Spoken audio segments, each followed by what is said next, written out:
नमस्कार दोस्तों, बहुत बहुत स्वागत है आपका हमारे YouTube चैनल संकल्प सफलता पर। मैं वंदना पांडे आज लेकर के आई हूँ आप सभी के लिए 2016 की TGT PGT वैकेंसी, जिसमें कि हिंदी सब्जेक्ट का अभी इंटरव्यू बाकी है। तो उसके लिए आपका जो है सादर अभिवादन है इस चैनल पर। और आज से मैं हिंदी विषय के साक्षात्कार हेतु महत्वपूर्ण प्रश्नों की श्रृंखला लेकर के रोज़ उपस्थित होती रहूँगी, जिसमें कि वो प्रश्न रहेंगे जो कि इंटरव्यू पैनल द्वारा पूछे जाते हैं कैंडिडेट से, और वो प्रश्न जो कि हिंदी साहित्य में बहुत ही अमूल्य स्थान रखते हैं। जैसे कि मैं बात करूं अगर आपके रिटन एग्ज़ाम की, तो रिटन एग्ज़ाम में आपने ऑब्जेक्टिव क्वेश्चन सॉल्व किए थे, ऑब्जेक्टिव क्वेश्चन का आंसर दिया था और उसके माध्यम से आपका चयन हुआ है। लेकिन इंटरव्यू में आपको ऑब्जेक्टिव नहीं, वन लाइनर भी नहीं, आपको यहाँ पर डिस्क्रिप्टिव आंसर देने हैं। यानी कि जो भी क्वेश्चन आपसे पूछा जाएगा उस क्वेश्चन का विस्तृत और बिल्कुल स्पष्ट उत्तर आपको देना है। तो इस तरह से मैंने यहाँ पर प्रारंभ किया है महत्वपूर्ण विषय जो है महत्वपूर्ण प्रश्न साक्षात्कार पर। तो आप लोगों के प्रश्न भी यहाँ पर सादर आमंत्रित हैं। यानी कि प्रश्न आपके जवाब हमारे इस कॉलम में हम इस वीडियो को रोज़ आपके सामने उपस्थित करने वाले हैं, देने वाले हैं। तो आपके क्वेश्चन का यहाँ पर स्वागत है। आप कमेंट के माध्यम से हमें क्वेश्चन पूछिए और उसका अगले दिन हम आपको आपके नाम के साथ वीडियो प्रोवाइड करवाएंगे। जैसे कि हमारा आज का पहला प्रश्न है इस वीडियो का कि रीतिकाल के नाम पर अपने विचार स्पष्ट कीजिए। अगर ये साक्षात्कार में प्रश्न पूछा जाता है तो इसका साधारण सा अर्थ आपको नहीं बताना है कि रीतिकाल के जो है नामकरण पर अपने विचार आप किस प्रकार से स्पष्ट करेंगे। तो यहाँ पर हमें कई जो है लेखकों, इतिहासकारों और आचार्यों के बारे में उनकी बातों को स्पष्ट करते हुए उनका उत्तर देना बहुत आवश्यक हो जाता है। जैसे मैं अगर इसका उत्तर दूंगी तो इस तरह से दूंगी, अगर आपको अच्छा लगे तो वीडियो को लाइक करना बिल्कुल ना भूलें। कि रीतिकाल के नाम पर अपने विचार स्पष्ट करने के लिए अगर कहा जाए तो इसका जो सही उत्तर होगा वो आपके लिए इस तरह से देना चाहिए आपको कि सर्वप्रथम वामन ने रीति को काव्य की आत्मा माना और इसके लिए उन्होंने लिखा कि विशिष्टा पद रचना रीति ही, और विशिष्टा पद रचना रीति लिख करके उन्होंने कहा कि विशिष्ट पद रचना रीति कहलाती है।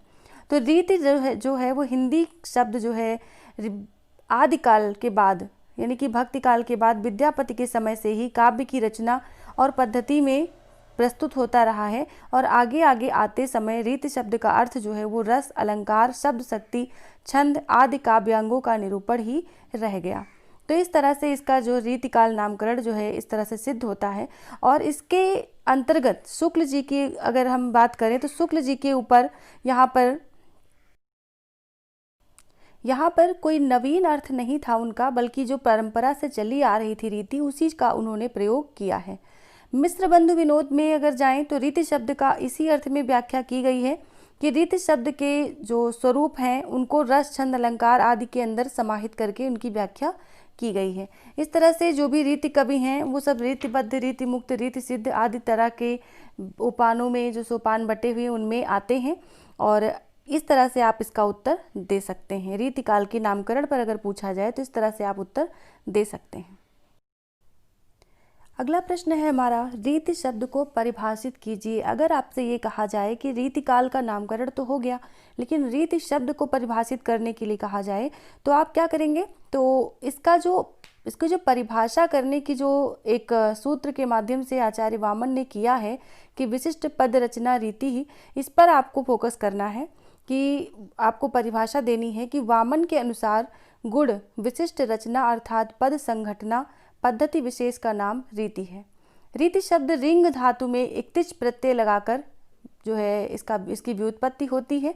और संस्कृत काव्य शास्त्र में रीति शब्द को पद्धति विशेष के अर्थ में व्यवहृत किया गया है। हिंदी के मध्ययुगीन कवियों ने भी काव्य रचना पद्धति के लिए रीति शब्द का प्रयोग किया है। आप इस तरह से रीति शब्द को परिभाषित कर सकते हैं। और इसके साथ ही अगर आपको पूछा जाए कि विभिन्न कवियों द्वारा रीति शब्द का प्रयोग किस प्रकार किया गया है, तो रीति शब्द का आप वहाँ पे भी उदाहरण दे सकते हैं। अगर आपको ज़्यादा बोलने का समय दिया जाए, ज़्यादा अपना उत्तर विस्तृत रूप से बताने का समय दिया जाए, वैसे नहीं दिया जाता है, टू द पॉइंट आपको आंसर करना है।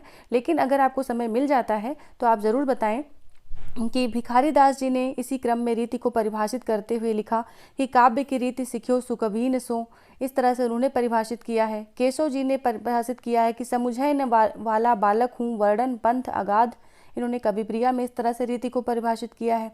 चिंतामणि ने परिभाषित किया है कि रीति सुभाषा कवित की वर्णत बुध अनुसार। इस तरह से भी आप अपना आंसर दे सकते हैं। इसी श्रृंखला में अगला प्रश्न है, ध्वनि संप्रदाय का परिचय दीजिए। अगर आपसे ध्वनि संप्रदाय के बारे में परिचय देने के विषय में बात की जाए तो आप क्या कहेंगे?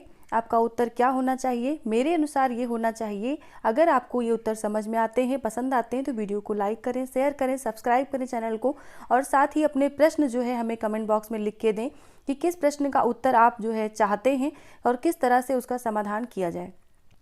तो इस प्रश्न का उत्तर देने के लिए आपको बोलना चाहिए कि इसके प्रवर्तक यानी कि ध्वनि संप्रदाय के प्रवर्तक आनंद वर्धन जी हैं।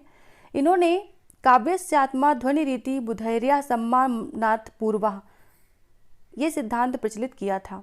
ध्वनिकार ने अपने सामने दो निश्चित लक्ष्य रखे थे। पहला, ध्वनि सिद्धांत की निर्भ्रांत शब्दों में स्थापना करना, और दूसरा कि रस अलंकार रीति गुण और दोष विषयक सिद्धांतों का सम्यक परीक्षण करते हुए ध्वनि के साथ उसका संबंध स्थापित करना।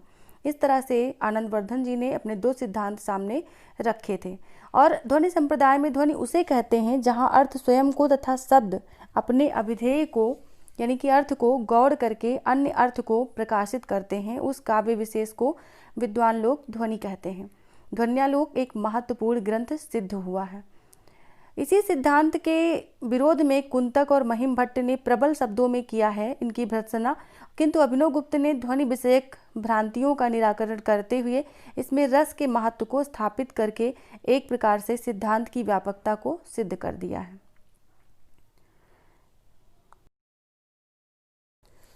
यदि प्रश्नकर्ता या साक्षात्कार पैनल जो है वो आपसे ये प्रश्न करे कि वक्रोक्त संप्रदाय पर अपने विचार स्पष्ट कीजिए या वक्रोक्त संप्रदाय से आप क्या समझते हैं, तो इस पर आपका उत्तर ये होना चाहिए कि 10वीं 11वीं सदी में कुंतक ने इस सिद्धांत का प्रवर्तन किया था। वक्रोक्त संप्रदाय के प्रवर्तनकर्ता जो हैं वो कुंतक हैं, और इन्होंने जो है भामा के चमत्कार काव्य चमत्कार प्राप्ति के लिए इसका समावेश अनिवार्य माना था।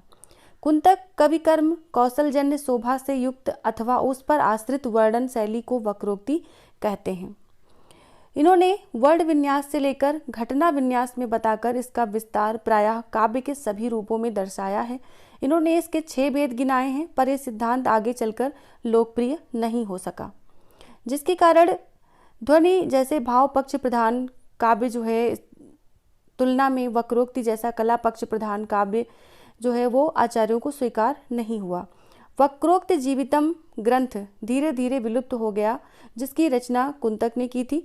और ऐसे ही हिंदी के रीतिकालीन आचार्यों ने यद्यपि वक्रोक्ति के संबंध में कुछ नहीं लिखा, पर इस युग के कवियों की रचनाओं में कुंतक की जो वक्रता है उसके निदर्शन उपलब्ध हो जाते हैं। घनानंद के कवित्वों में भी वक्रोक्ति के दर्शन हो जाते हैं, अचानक से अनजाने में ही प्रकाश पड़ जाता है। वक्रोक्त सिद्धांत इनका व्यापक सिद्धांत है घनानंद का, और इसी तरह से ये सिद्धांत भारतीय सौंदर्य शास्त्र में एक नवीन पद्धति का उद्घाटन करता है। इसी के साथ आज की वीडियो समाप्त होती है। आपके अपने सवाल कमेंट बॉक्स में लिखें, जिसके जवाब आपके नाम के साथ अगली वीडियो में दिए जाएंगे। उम्मीद करती हूँ आप सभी को वीडियो पसंद आई होगी। ऐसे ही प्रश्नों के साथ मैं वंदना पांडे फिर से आती रहूँगी आप सभी के जवाब